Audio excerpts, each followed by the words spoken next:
কর্মের পর্যালোচনা করাই আমার ধর্ম দেবী। আর এই শক্তি তো আমাকে স্বয়ং মহাদেব দিয়েছেন। দারুকার ঔদ্ধত্য দেখার পর আমি আরো সচেতন হয়ে গেছি।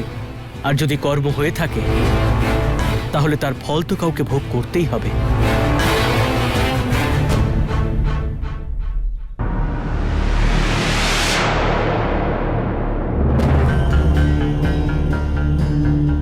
মহাদেব, আমাকে ক্ষমা করে দিন। আমি ক্রোধের বশে আপনার স্বপ্নে আমার বক্রদৃষ্টি নিক্ষেপ করেছি। আমি অনেক বড় ভুল করে ফেলেছি। আমার এই কর্মের ফল পাওয়াই উচিত।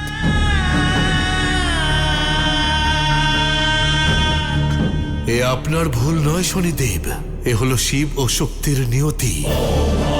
শিব শক্তি প্রতিদিন রাত ৯টায় কালার্স বাংলায় আর যে কোনো সময় জিও হটস্টারে।